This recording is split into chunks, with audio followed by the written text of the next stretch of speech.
This topic, as far as the U.S. government is concerned, is one of the most highly classified matters that the government deals with. I've interviewed dozens of people, read thousands of pages of books, watched a number of documentaries, and still get new information every week. What you'll be hearing in this presentation is a very compact version of what's taking me literally 27, 28 years to learn. 2016, things will start to get bad. Abrupt climate change, the rising ocean. Now what NASA is calling the 10th planet is not the 10th planet we're concerned about. It's the 10th planet that's referred to. I interact with people involved with law enforcement, including the FBI. I was working on a project with a couple of FBI agents, and we're having lunch one day. And we'd gotten to know each other a little bit.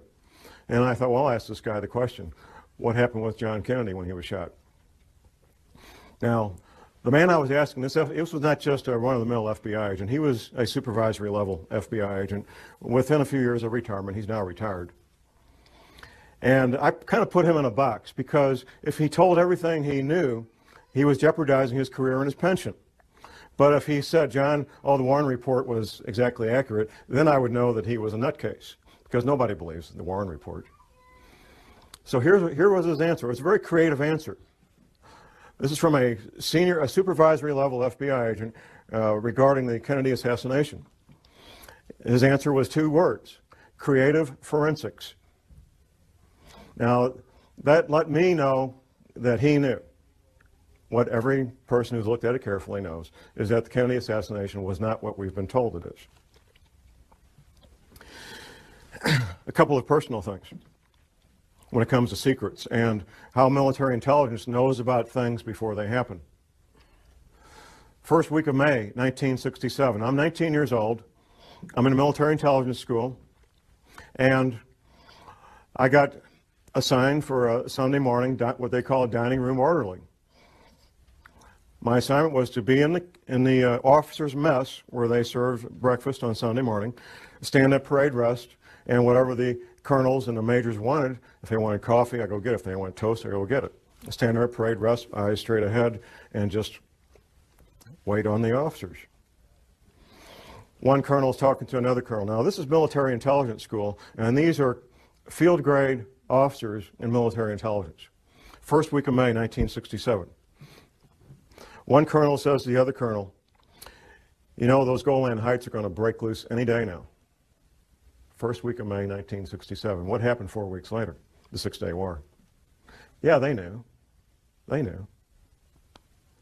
Fast forward just a few months, September 1967. Now, I see some folks in here old enough to remember the Tet Offensive of 1968 in Vietnam, end of January 1968, which took place only 2 months after General Westmoreland gave his famous light at the end of the tunnel speech to a joint session of Congress, December 1967, where General Westmoreland told the joint session of Congress that Viet Cong were defeated on the battlefield, can no longer mount a credible offensive.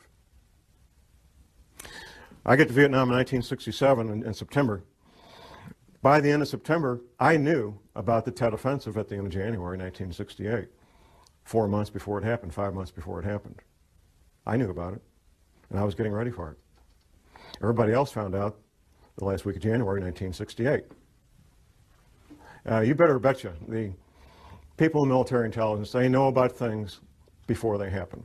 I know about things before they happen, even now, because I've maintained my contacts inside military intelligence. What you're going to learn today is known by the major world governments. I doubt the president of Zimbabwe knows what we're going to talk about, but the heads of England, Canada, United States, Russia, China, they all know, and they're making preparations. The Vatican knows, and I have some local connections there that I know about the Vatican and what they're doing. The Fortune 100 companies, they're getting ready and being prepared. My first-hand awareness began in year 2000. 2 different men, friends of mine, they're both researchers. They approached me and they said, John, there's this thing's going to happen. We're not sure about the date, but it's going to happen. When it does, there's going to be abrupt climate change. There's going to be 200-mile-an-hour winds. The growing threat of climate change could define the contours of this century more dramatically than any other. But I knew these men well enough that I trusted what they told me, and I went to a confidential source and I said, check this out. I need to find out if this is true. And my confidential source, a friend of mine, he says, "Oh, John, that's silly. That can't be real." But he trusted me and knew me well enough to check it out. He gets back with me a few weeks later, and he says, "John, it's exactly what you said it is. It's coming. It's going to hit us. It's going to hit us hard. And there's going to be 200-mile-an-hour winds. And there's going to be massive tidal waves and earthquakes and all the rest of all the things that you said."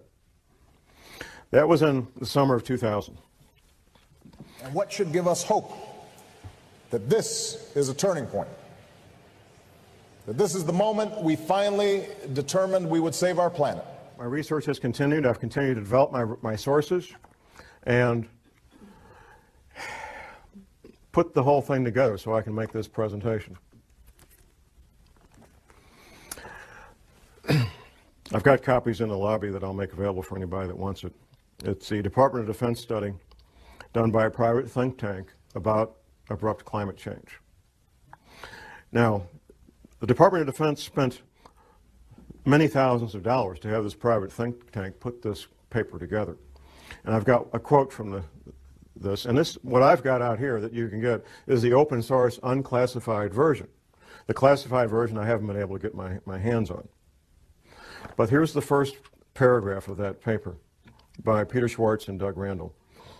Recent research, however, suggests that there is a possibility that this gradual global warming could lead to a relatively abrupt slowing of the ocean's thermohaline conveyor, that's the Gulf Stream, ladies and gentlemen, which could lead to harsher winter conditions, sharply reduced soil moisture, and more intense winds in certain regions that currently provide a significant fraction of the world's food production. With inadequate preparation, the result could be a significant drop in the human carrying capacity of the Earth's environment. That means people are going to die. That's what that means. Has anybody seen the film The Day After Tomorrow? Anybody? Okay, a few. There's some science in there and some science fiction. If you haven't seen it, I would urge you to get a copy from the library, borrow a copy, whatever it takes. The opening scene is something, it's a dramatic interpretation of what really did happen, which was Larsen Ice Shelf B breaking away from the Antarctic continent. That really did happen. Very dramatic event. Now, some of the science in there is what will be happening in the future with abrupt climate change. The science fiction in that film is what's going to cause it. And the science fiction is human activity creating CO2 greenhouse gases. That's the science fiction. There's 3 characters in that movie. They're oceanographers, and they're on a little island off the coast of Scotland.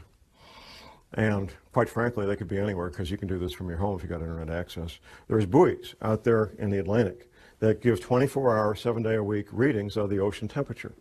And anybody can do this any place. You don't need to be on a little island off the coast of Scotland.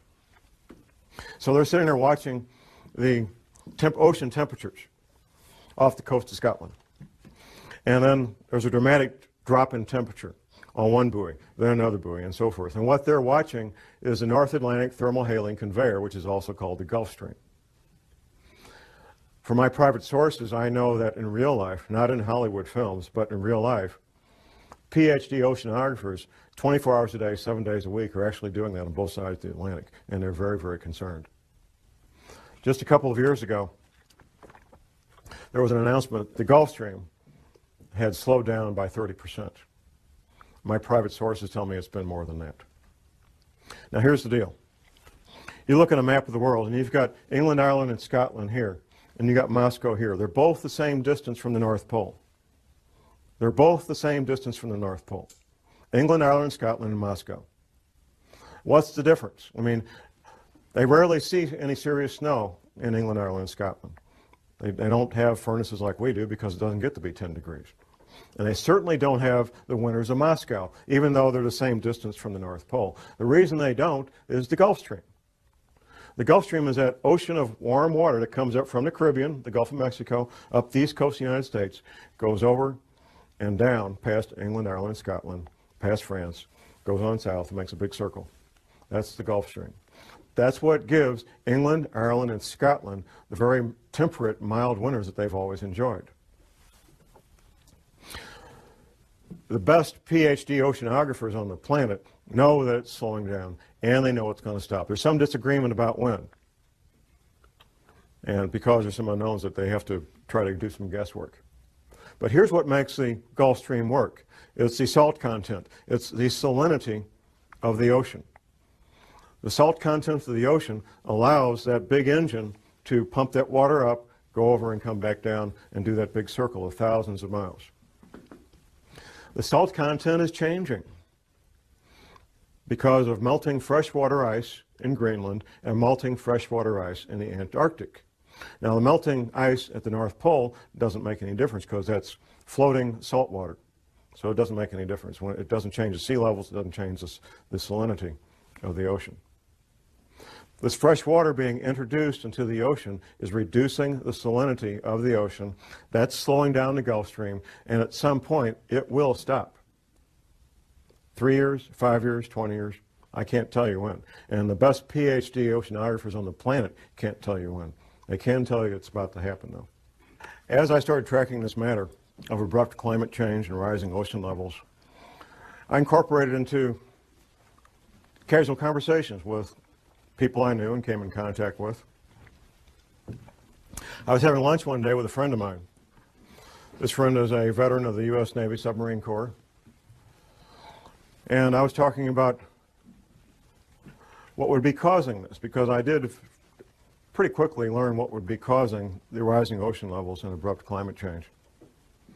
And my friend starts telling me what he heard at a classified U.S. Navy briefing.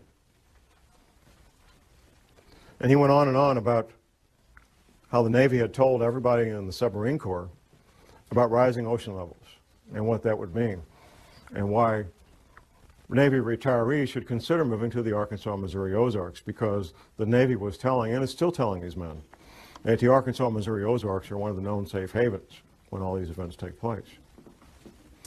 Later that night, I got home and I was thinking about our conversation, and something occurred to me that hadn't occurred to me while the two of us were together. And it occurred to me that we were talking about the same thing. I was talking about the cause, and he was talking about the effect. At that point, I also remembered a map that a patient of my wife's a chiropractor, had brought in and showed my wife back in the mid-'80s, of what North America would look like after the oceans rose to their new levels. Now, at the time, I thought, this lady needs a tinfoil hat real bad. That's the only thing I could think of. It was a beautiful full-color map done by a psychic. But I always remembered the map. I have a very good memory about things that I choose to remember. And I thought about this map, and I called my friend on the phone, and I said, I got this map. I want to send it a copy of it. I got a little copy I found on the internet, 4 by 4 inches. So I sent it to him by email. And my friend looks at it, and he says, well, from the Rocky Mountains east, it's very accurate compared to what the Navy showed us, with one exception. Wisconsin's gone on the Navy's map. Wisconsin is still there on Scallion's map, Gordon Michael Scallion, well-known psychic. And from the Rocky Mountains west, it's not even close to what the Navy says, not even a little bit close. So I went ahead and ordered a copy of Scallion's map, a full-size version of it, and I get together with my friend, and he goes over the entire coast of the United States, East Coast, Gulf Coast around Florida, down to Texas, West Coast on up to Washington. And he shows me in great detail where the Navy said the new shoreline was going to be. He also told me that the East Coast would take damage up to the Blue Ridge Parkway. Now, the Blue Ridge Parkway runs north-south on the east side of the Appalachian Mountains, about 100 miles from the coast. Now, you have to keep in mind, this is not John Moore. This is U.S. Navy and classified briefings telling these men what would be happening in the future. Since talking to my friend, I've also interviewed 3 more Navy veterans. One was an officer in the submarine corps. Another was an intelligence officer from another service assigned to the submarine corps for a 3-year tour of duty. And the third guy was a Navy veteran. Fourth guy, actually. A friend of mine, he's a college professor, and I was at his college class on international relations giving a presentation on terrorism. The other presenter was this former intelligence officer. So we finish our presentation to college students on terrorism, and we go to a pizza place in Rolla. And there's 4 of us. Myself, I'm sitting here. The retired intelligence officer, his wife sitting next to me. and the intelligence officer himself sitting across from me, and my friend and college professor is right over here. Once I found out that he did a 3-year tour of duty with the Submarine Corps, I knew I had to ask the question. I might never see this man again in my life. I got to ask the question. Now, we haven't talked about rising ocean levels. And this you have to keep in mind, this is a basic tool of investigative work, is interviewing witnesses at different times and different places, interviewing witnesses that don't know each other. You want to get to the heart of a matter, that's the way it's done.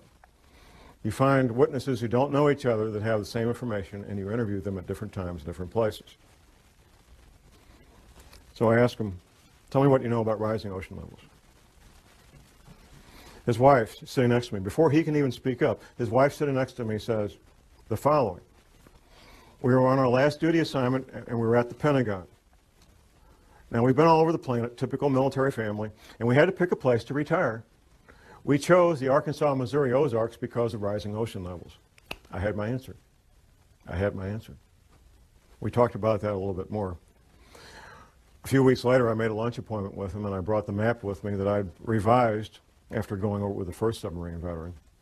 I brought it with me. We met at Steak and Shake, had lunch, and I had him revise the map even further, getting a few more details in there.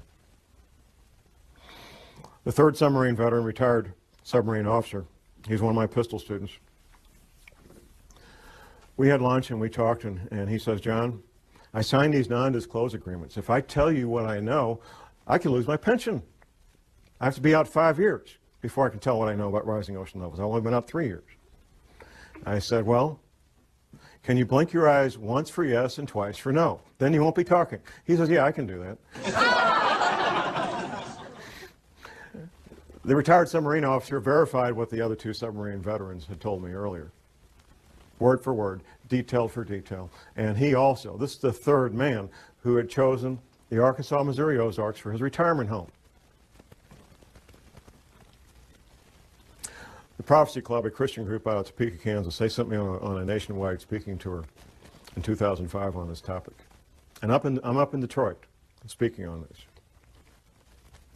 On one of the breaks, I have a man walk up and introduce himself to me. He says, John, I'm in the insurance industry.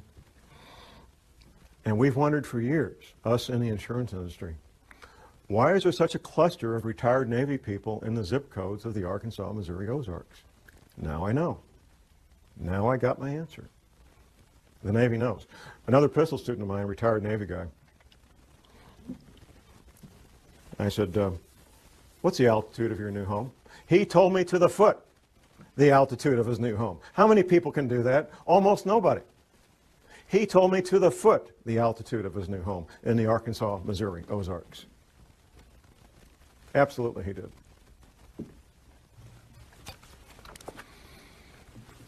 How many planets are there in our solar system?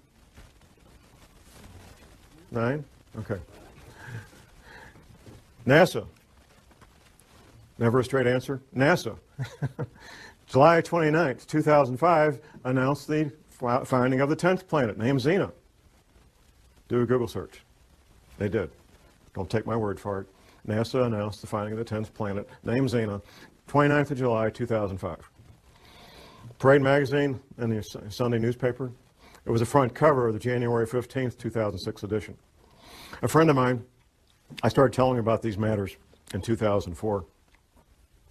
After the NASA press announcement in July of 2005, he calls me up and he says, John, you're not crazy. There really is a 10th planet. NASA said so. I said, thank you very much. There has to be a cause. And this is something, quite frankly, we don't need to address it, but we will address it. The cause is the 10th planet. Now, what NASA is calling the 10th planet is not the 10th planet we're concerned about. It's the 10th planet that's referred to in the Bible, also called Wormwood. The closer you are to the current equator, whatever that might be, the better off you are when these things happen, if there's a pole shift, because your climate's not going to change all that much. If you're in Miami, Florida, and we have a 20-degree pole shift, you're not going to end up with a really, really bad winter. You're going to have a mild winter. But if you're in Maine, and you got a 20-degree pole shift, you could end up with the weather of Siberia, real easy. And when this 10th planet comes through our solar system every 3,600 years, it just causes severe problems on our planet. interacting with the Earth electrically and with gravity both. The back of your paper, no need for panic, there is a number of books cited that you can get from the library or purchase from different authors that talk in great detail about these planetary matters. Professor James McCanning, who is a credentialed scientist, has written a number of books on this. He's a real astrophysical scientist, and he knows about this stuff. I'm a private detective and a researcher. I'm not a scientist. But I can tell you what the scientists say, because I've read their books. And I can tell you what Dr. Velikovsky said, because I've read his books. And I can tell you what the Bible says, because I've read the Bible. And all these things are true, and all these things are in the process of happening right now. It took me a while to figure this out for the following reason. All these Navy veterans, they were all told about abrupt climate change and rapidly, violently rising ocean levels. And I was trying to figure out, and I finally figured out in the past 12 months, where is all this water going to come from? Because the men that I was interviewing, they were in the audience, like you guys. They weren't the scientists. The Navy just told these men in these classified briefings what would be happening. They didn't tell them how or why. They didn't need to know. But they told them what would be happening. They told them that these oceans would become violent and have massive, violent tidal waves that would wipe out all areas near the coast. Up until last year, I was thinking, oh, melting ice at Antarctica, melting ice at Greenland. But how could it melt that fast? Well, it can't melt that fast, even with what we're going through. It turns out the answer was right in front of me all the time. There's a quote from Velikovsky that I'll be reading here in a moment when we get to it. It turns out that the knowledge is something all oceanographers know, and a lot of people in geology departments in every university knows. There is a bulge of water at the equator. Now we're talking about sea level here. Sea level is measured at Cornwall, England. It's a couple hundred years ago, England was kind of running things when it came to oceans, and they got to pick where to measure sea level, and they measured it at they got a big rock. There's a line there. That's sea level. It turns out that sea level varies as much as 494 feet up and down from that rock in Cornwall, England. Now that's like a 50-story building. I mean, it's a lot of water. And there's a bulge of literally millions of cubic miles, 1 mile by 1 mile by 1 mile, cubic miles, millions of cubic miles of water bulge at the equator of this planet. It wasn't common knowledge for John Moore, I found out. It's not common knowledge for most people. It's held in place by two things, the rotation of the Earth and gravity. Anything that changes our true north, our pole, by more than just a couple of degrees will cause that water to be disrupted. And there's a technical term for it, slosh. And there's records locked up in bones and stone of this having happened in the past. Velikovsky talked about it extensively in his books. Talk a little bit about this water damage. You have a map in your handout. Now, from Washington, D.C. to Boston is basically one big city. Since World War II, that's what it's become. One big city. All that's going to be gone. Going down the coast to Atlanta and down to Florida. Florida, the highest point in Florida is on the Panhandle, 55 feet above sea level. Florida's finished, except for a small part of the isthmus, maybe. And that's a big maybe. Gulf Coast, Alabama, Louisiana, Mississippi are pretty much going to be gone. In fact, the new mouth of the Mississippi will be at the current Arkansas-Louisiana state line, a couple hundred miles up from where it is right now. Going down around the coast of Texas, Texas will take damage about 100 miles inland. California will take damage 25 to 100 miles inland, depending on a couple of things, the level of the altitude above sea level and seismic activity. On up the west coast to Oregon and Seattle, all coastal areas being damaged 50 to 100 miles inland. And once again, seismic activity is going to play a big role in what happens. Locally in the Midwest, we have something called the New Madrid Seismic Zone. Once the Mississippi River becomes 50 to 100 miles wide, The U.S. Navy, not John Moore, the U.S. Navy says it will trigger at least 3 9-point plus earthquakes on the New Madrid seismic zone. Southern Illinois will basically be one large swamp. In fact, southern Illinois is already pretty swampy. If you fly over the Mississippi River right now, you can see where the river used to be. You can see where its banks were at one time.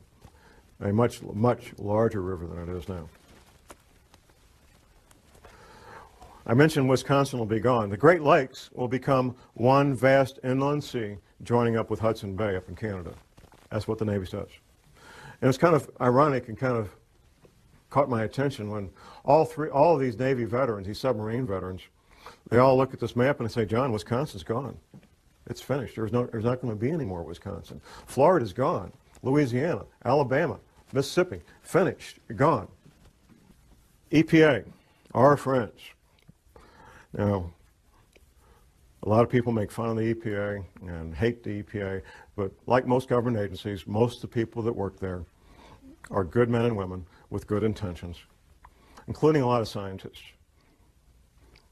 The EPA had a library, past tense, until 2007. The library containing the largest collection of cross-referenced, important term, cross-referenced articles and manuscripts on man-made compounds and biological agents in the English language. In 2007, it was closed. The EPA library was closed, and it was a number of different locations around the country, closed to even EPA scientists could not access it. Anybody see Al Gore's film, An Inconvenient Truth? Okay, once again, I encourage people to watch this movie. There's some science in there, some science fiction. The science is about what will happen in the future, abrupt climate change and rising ocean levels. The science fiction is what's causing it. It's not man-made greenhouse gases, like he says. That's a distraction. And that tactic was decided on many, many years ago, sometime in the late 70s, early 80s, that they would use that as the pretext to keep people thinking things are going to be okay. The science leaves out something, and the science fiction adds something. Al Gore gives a timeline for when these events are going to happen. Abrupt climate change and rising ocean levels. The timeline that Al Gore gives in his movie is the same timeline that the federal government gives out through the NASA Goddard Space Flight Institute. Say that fast 10 times. The NASA Goddard Space Flight Institute, which the Queen, Her Majesty, visited last spring when she was in this country, by the way, because she's got taking a sudden interest in science. Jim Hansen is the director of the NASA Goddard Space Flight Institute, and the timeline he puts out and the timeline Al Gore puts out is the exact same timeline, and here it is. It's kind of clever what they did in the movie, the way they said it. But in 2016, things will start to get bad, abrupt climate change and rising ocean levels. Exact same timeline put out by the federal government through NASA. NASA is part of the military, by the way. If you notice, these space flight shuttles go up, captain this, lieutenant that, colonel, I mean, it's the military. It's always been the military. That's the official timeline put out by the federal government. Now, the real timeline. I found out through my confidential sources what the real timeline is, and I found out why they're doing what they're doing right now, moving the CIA from Langley, Virginia to Denver right now. These relocations, which you could call evacuations, are due to have everybody who's part of continuity of government planning. It's not all federal employees. If you work for Health and Human Services, you're toast. There's no place waiting for you in Denver. People in intelligence agencies, people in certain parts of the military, not all the military. The scientists, the engineers, the doctors that they want to have in these shelters when everything breaks loose. That's who's being relocated, that's who's being sent to these shelters. These shelters are literally hundreds of millions of your tax dollars where people can live and work and have hot showers and pizzas and video movies for years without ever leaving the place and be quite comfortable. There's other things that could be happening in the next couple of years. those of us who research these matters and share these concerns, we all know that there's multiple agendas proceeding forward, and that what we sometimes refer to as a New World Order, which will be basically corporations running everything, banks and corporations, they fully expect to come out on the other side of this intact.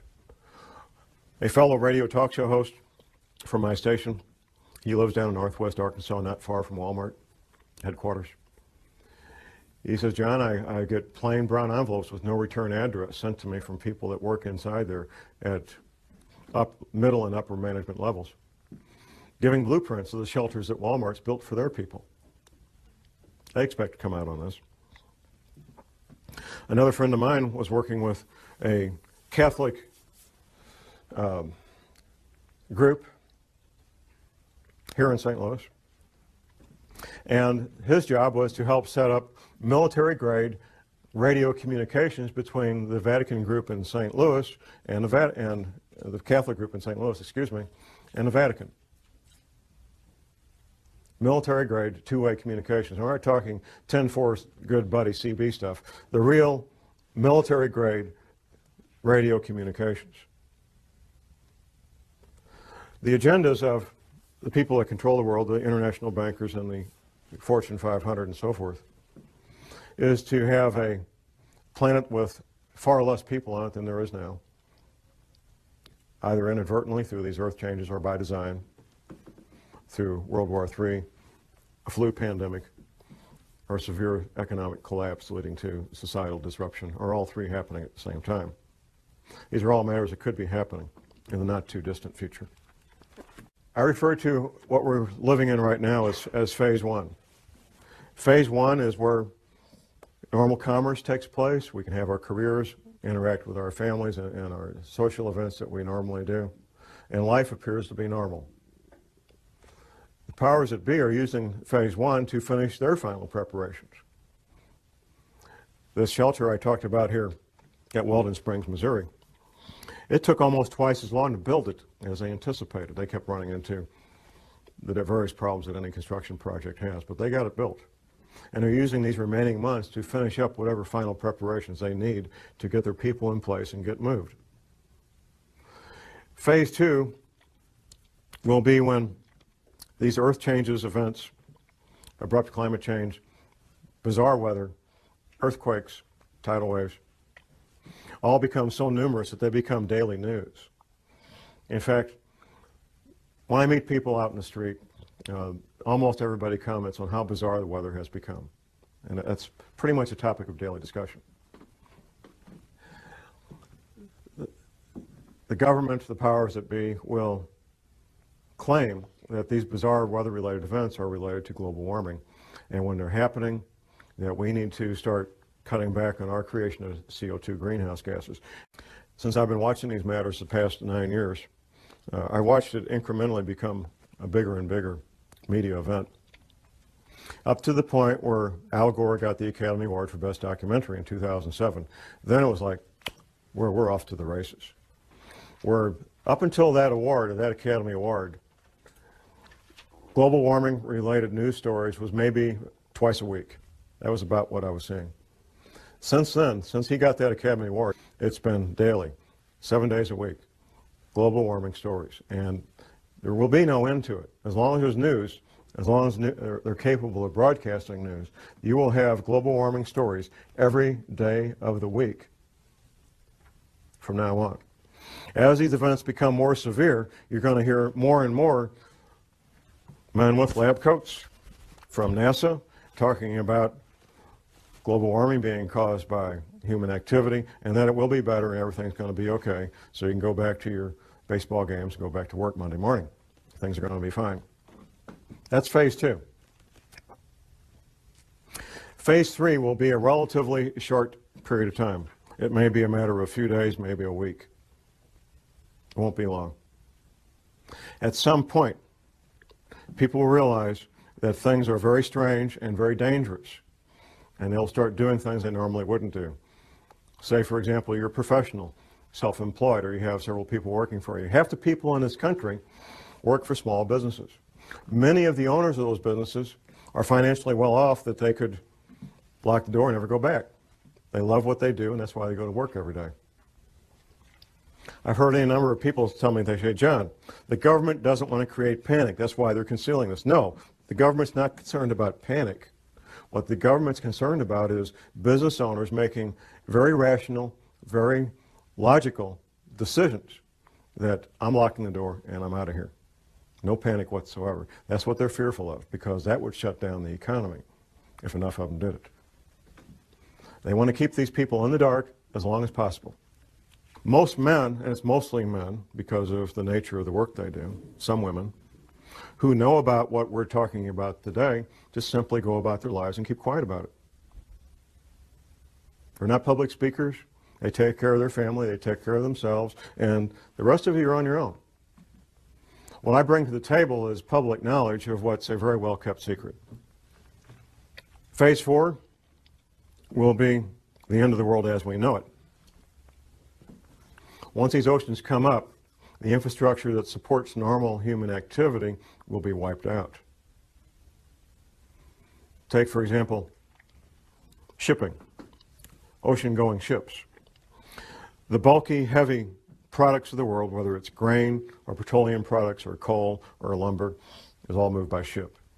Ships that go in and out of seaports. When the seaports are underwater, all that stops. It's finished. It's over. That's just one small example of what we're looking at in the future. The housing where 100 million people live will be damaged and or destroyed. The potable water that these people rely on will no longer be potable. The food that they rely on to eat will no longer be available. It will not be a pretty picture. Martial law will be instituted probably before that, which brings to mind these other scenarios I mentioned. Economic collapse leading to social disruption, for example.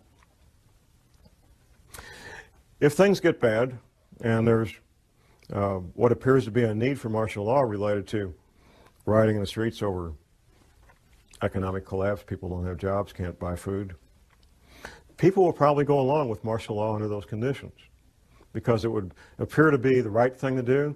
It would look like a way to get things back to normal. So people will go along with martial law under those conditions. If, however, martial law is instituted because these oceans are coming, nobody's going to pay attention to that. They're going to get out of Dodge. They're going to get out of Dodge. They're going to be gone. And martial law or no martial law, they're going to be gone. If martial law is instituted and there's a lockdown before that, then we'll have a better chance of maintaining martial law. I've lived under martial law for a year in Vietnam. What are you looking at? You're looking at curfews. The curfew could be from 10 o'clock at night to 6 a.m. The curfew could be 24 hours a day. Restrictions of sales of firearms, ammunition, and alcohol. Rationing of fuel, rationing of food, potable water rationing, possibly rationing of electricity. We've seen that in Iraq a lot, depending on what's going on. Martial law is not a fun thing to be part of or live under, even if you're part of the occupying force, because it changes your life. The Navy says, as far as ocean levels, the Navy says these oceans will come up over a period of about 30 days. Once these events get in motion, these water levels, these oceans, these tsunamis, tidal waves will take place over a period of about 1 month. Altitude. The Navy says that everything 100 feet sea level and below will be completely destroyed. The Navy says everything at 400 feet and below is at risk of being damaged and or destroyed. But there's more to this. There's how close you are to densely populated areas. Now, the Appalachian Mountains, for example, in North Carolina and so forth, would be highly desirable places to be if it wasn't for being so close to literally tens of million people who are going to be hungry and without potable water and without electricity. That's what makes those areas undesirable, even though they will be safe in terms of geology and rising ocean levels. There was a question about money and keeping money and so forth. The American dollar is in severe crisis and is at risk of no longer being the reserve currency of choice for the countries and the major banks of the world. Dollars, if you call dollars money, you would be well advised to maybe be looking at something else for money to store up value for future use, possibly gold coins, possibly silver coins, to store up a lot of value in a compact area, compact space. Before, however, I would get gold coins or silver coins, I think I would look at other aspects of preparedness, and that's why I want to focus on a final part of this presentation is preparedness.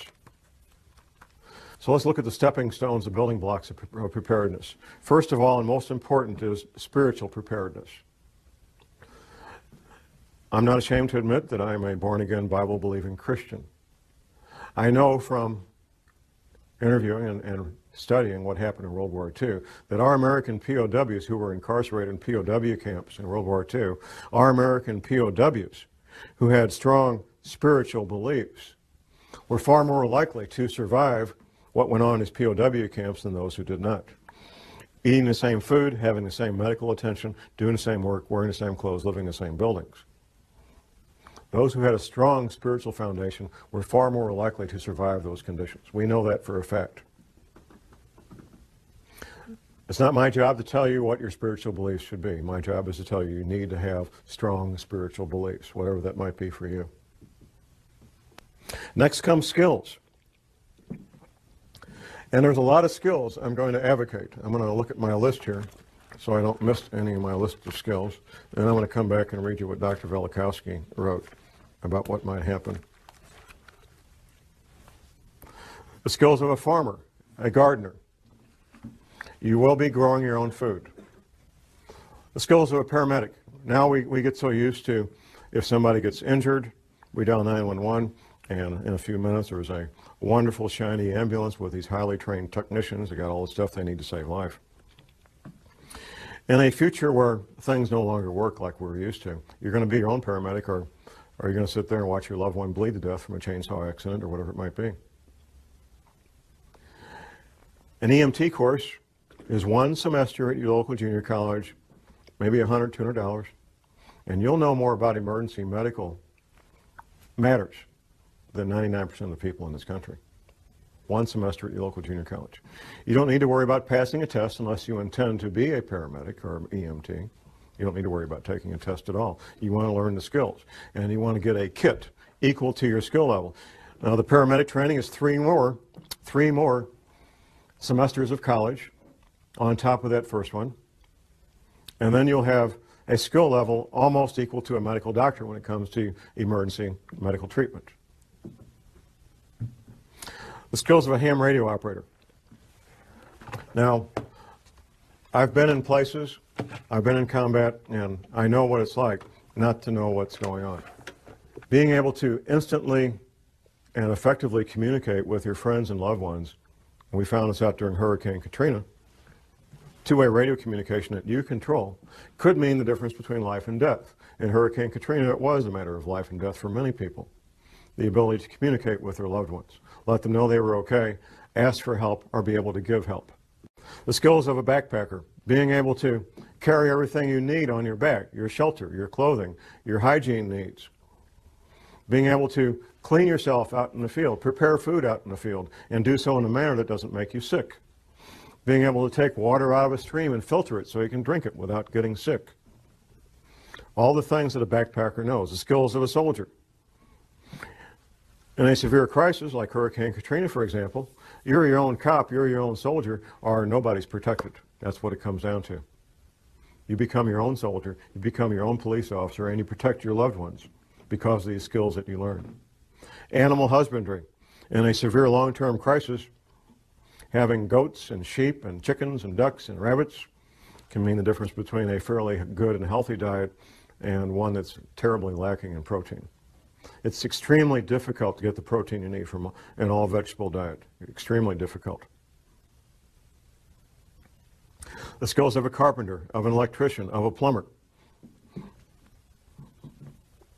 Things that we may call up a professional to do now, you will be on your own to make these repairs. The skills of an automobile mechanic. All these skills take years to learn, and you can't learn them out of a book, at least not and be very effective. There's some things you can learn out of a book, but without practical application, you're just guessing at how this stuff works.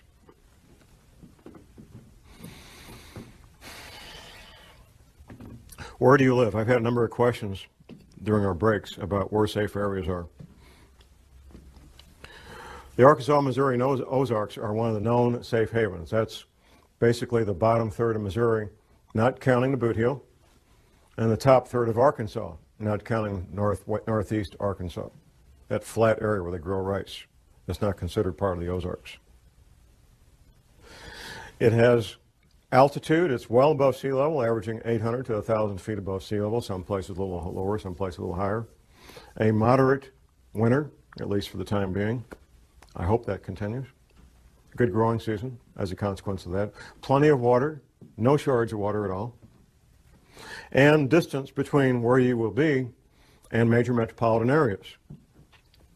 The two largest metropolitan areas being being St. Louis and Kansas City. A friend of mine, one of the submarine veterans, lives in Mountain Home, Arkansas, very near the Missouri border. He says, John, we have all these people from Chicago moving down here. All these Chicago cops. Maybe they know something, huh? If you're choosing a place to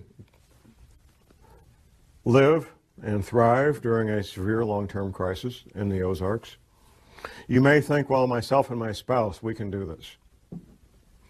Then I remind people who are considering that of the number 168. 168 hours in a week, and in a severe long-term crisis, somebody's going to have to be awake 168 hours a week. Because no people can do that, I suggest that at least 6 adults come together and decide to shelter as a group. I also suggest that people have at least a 2-year supply of food. Professor McCanney, in one of his books, his 60-page pamphlet about surviving PlanetX, he mentions the possible future need, to establish a new calendar. It goes something like this. If there would be a pole shift, it would change the seasons, it would change the calendar. In fact, within recorded history, the calendar has changed from 360 days to 365 days. This has happened in the past. If it changes more than 3 or 4 weeks, though, here's what could happen. You could plant your seeds at the wrong time. If you plant your seeds at the wrong time and you can't go to the grocery store to get food, this could be a life-threatening situation. So you need to be able to know when the time to plant is so you don't plant at the incorrect time and end up losing all those valuable seeds. Now I need to go back to Dr. Velikovsky's quote here. Dr. Velikovsky was a medical doctor, and he wrote several books about these matters. And he was hammered on mercilessly. One of the things Dr. Velikovsky did was reconcile calendars, like when you reconcile your checkbook. And it's the nature of professionals in all professions not to talk to people who don't do what they do. And nobody had ever done this previously. And it's not easy to do, reconcile calendars from these ancient cultures. Dr. Velikovsky made an observation. There is a passage in the Bible. The Israelis are having this battle, and they need a few extra hours to win this battle.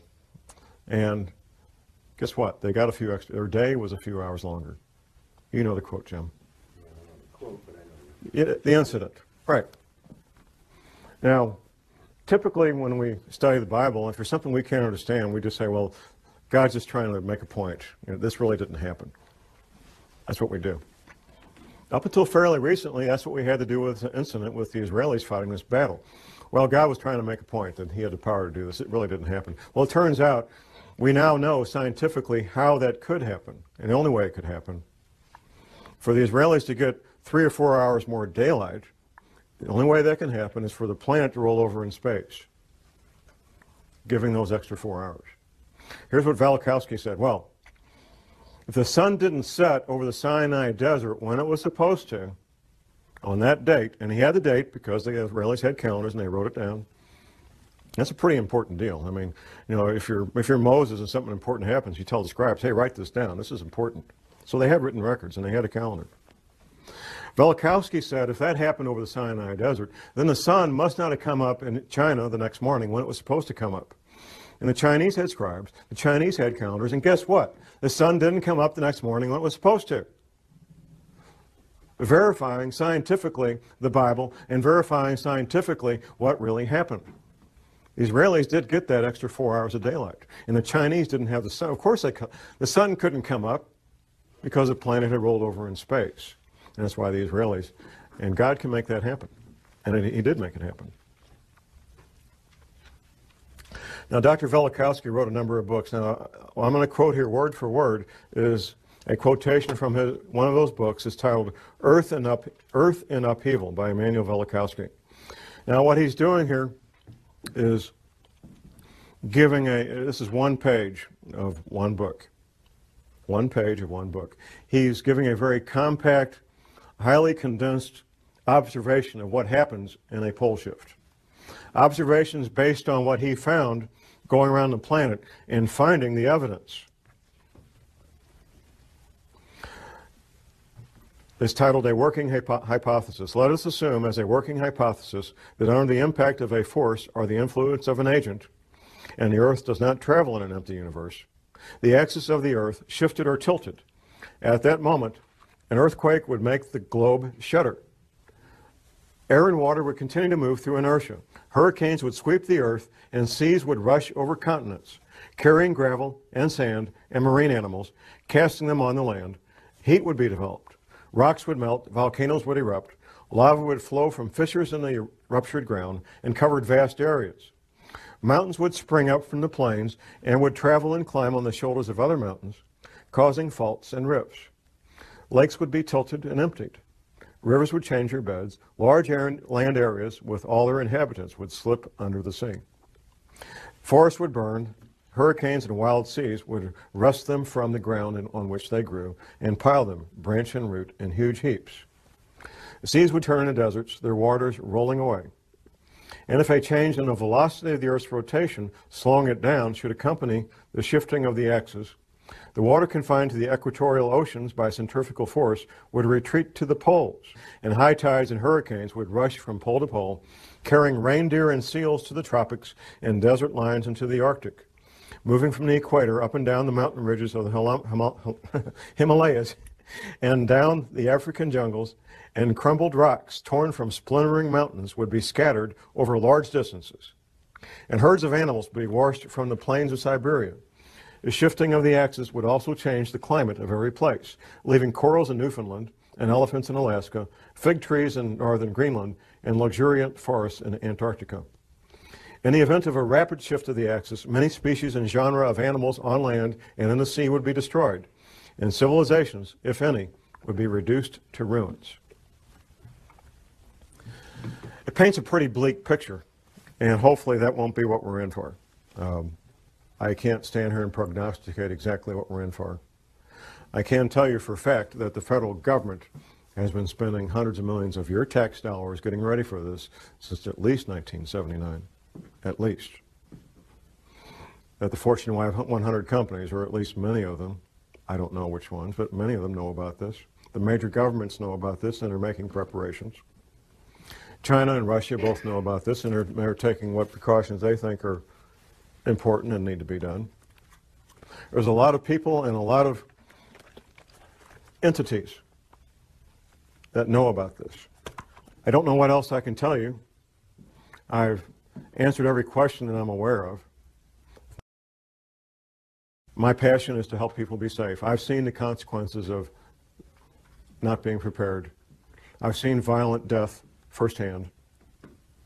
I've smelled the bombs. I've seen the bleeding bodies. I've heard the screams of the people dying in agony. And it's not a fun place to be. My passion is to see people be safe. And I'll do anything I can to help people be safe and be prepared. That's my passion. That's why I'm up here doing this. And with that, I will ask that God bless you all and that God bless this country. And thank you very much.